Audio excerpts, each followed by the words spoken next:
जरा सोचिए, एक ऐसी चीज जो कुछ ही घंटों में खराब हो जाती है, उसे लाखों छोटे छोटे किसानों से लेकर एक अरबों डॉलर का बिजनेस बनाना, ये कोई आसान काम नहीं है। ये एक बहुत बड़ी लॉजिस्टिक पहेली है। तो चलिए आज इसी में जरा गहराई से उतरते हैं और समझते हैं कि दुनिया की सबसे बड़ी डेयरी आखिर ये कमाल करती कैसे है। और इस पूरे ऑपरेशन के दिल में हैं ये 30 लाख लोग।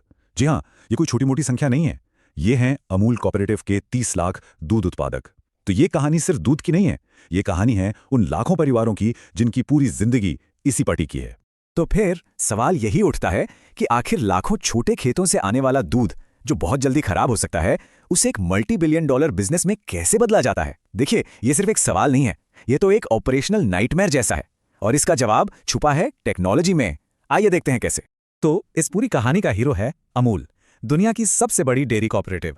और हाँ, यही वो नाम है जिसने भारत में श्वेत क्रांति की चिंगारी लगाई और देश को दुनिया का नंबर 1 दूध उत्पादक बना दिया। अब जरा इसके स्केल को समझिए। 3 अरब डॉलर से भी ज्यादा का टर्नओवर और रोज लगभग 1.5 करोड़ लीटर दूध प्रोसेस करने की कैपेसिटी। सोचिए, ये एक छोटे मामूली किसान को एक ग्लोबल ब्रांड से जोड़ने की कहानी है, जो अपने आप में कमाल है। तो ठीक है, अब दूध का सफर शुरू करते हैं। ये सफर शुरू होता है दूर दराज के गांव से। चलिए साथ साथ चलते हैं और देखते हैं कि ये दूध प्रोसेसिंग प्लांट तक कैसे पहुंचता है। और हाँ, इस सफर में एक एक मिनट कीमती है। अब देखिए, यहां पर सबसे जरूरी चीज है टाइमिंग। सब कुछ घड़ी की सुई के हिसाब से चलता है। जैसे ही दूध पहुंचता है, पहले 1 घंटे के अंदर अंदर उसे कई क्वालिटी चेक से गुजरना पड़ता है। टेम्परेचर सही है, एसिडिटी ठीक है, ये सब चेक होता है ताकि सिर्फ बेस्ट क्वालिटी का दूध ही आगे जाए। ये समझिए कि ये इस पूरी चेन की पहली और सबसे मजबूत कड़ी है। चलिए अब डेयरी के उस हिस्से में चलते हैं जहां असली खेल शुरू होता है। वो जगह जहां टेक्नोलॉजी सब कुछ अपने हाथ में ले लेती है और लाखों लीटर दूध को कमाल की स्पीड और एक्यूरेसी के साथ प्रोसेस करती है। प्रोसेसिंग की स्पीड है 30,000 लीटर प्रति घंटा। अब जरा सोचिए, इतनी तेजी से काम हो रहा हो और खराब दूध की सिर्फ एक बूंद भी पूरे बैच को खराब कर सकती है। मतलब इतने बड़े स्केल पर एक छोटी सी भी गलती बहुत भारी पड़ सकती है। यहां रिस्क लेने का कोई चांस ही नहीं है। तो इस प्रॉब्लम का सोल्यूशन क्या है? वो है CIP, यानी क्लीनिंग इन प्लेस।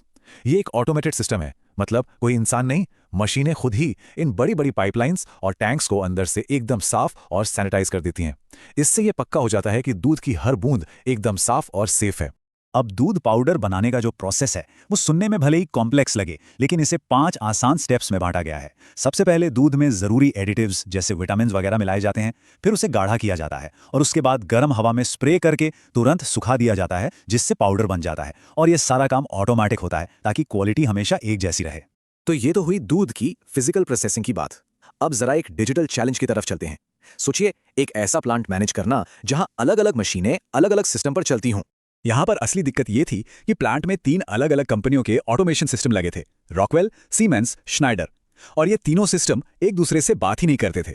मतलब कोई एक सिस्टम ये नहीं जानता था कि दूसरा क्या कर रहा है। ऐसे में पूरे प्लांट का एक सिंगल क्लियर व्यू मिलना नामुमकिन था। तो इसका हल निकाला गया एक मैनेजमेंट इंफॉर्मेशन सिस्टम यानी MIS से। ये सिस्टम एक तरह का ट्रांसलेटर है।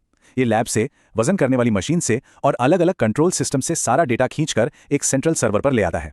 नतीजा, मैनेजमेंट के पास पूरे प्लांट की एक साफ तस्वीर होती है, रियल टाइम में। चलिए अब इस सफर के आखिरी पड़ाव पर चलते हैं, स्टोरेज यानी वेयरहाउसिंग। और यहां हम देखेंगे कि कैसे पुराने ढीले ढाले तरीकों को आज के हाईटेक ऑटोमेटेड सॉल्यूशंस ने बदल कर रख दिया है। ये देखिए, ये है पहले वाली तस्वीर।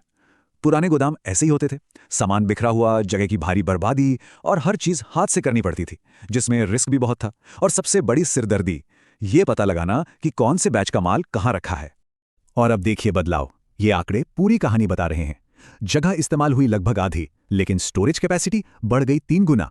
ये एफिशिएंसी में एक जबरदस्त उछाल है। और सबसे बढ़िया बात, अब किसी भी पैलेट तक सीधे पहुंचा जा सकता है बिना किसी झंझट के।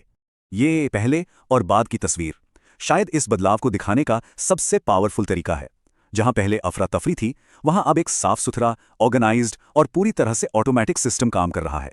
तो ये जादू हुआ कैसे? इसके पीछे है मोबाइल रैकिंग और ASRS जैसी टेक्नोलॉजी। मोबाइल रैक्स मतलब पूरी की पूरी अलमारियां पटरियों पर चलती हैं ताकि जरूरत पड़ने पर रास्ता बन सके। और ASRS, ये तो रोबोटिक क्रेन है जो अपने आप सामान को उठाकर सही जगह पर रखती हैं और वहां से निकालती हैं। तो आखिर में ये सारी कॉम्प्लेक्स टेक्नोलॉजी एक बहुत ही सिंपल लेकिन पावरफुल काम करती है। ये पक्का करती है कि उन 30 लाख किसानों की मेहनत बेकार न जाए और उनका प्रोडक्ट हम सब तक एकदम सुरक्षित और सही सलामत पहुंचे। और ये हमें एक बहुत बड़े सवाल पर लाकर खड़ा कर देता है। पूरी दुनिया आज एक बढ़ती आबादी को खिलाने के सस्टेनेबल तरीके ढूंढ रही है। तो क्या अमूल का ये मॉडल, जिसमें लाखों लोगों का सामुदायिक सहयोग और हाईटेक ऑटोमेशन का ऐसा मेल है, क्या यही भविष्य का रास्ता हो सकता है? ये एक ऐसा सवाल है जिस पर सोचना जरूरी है।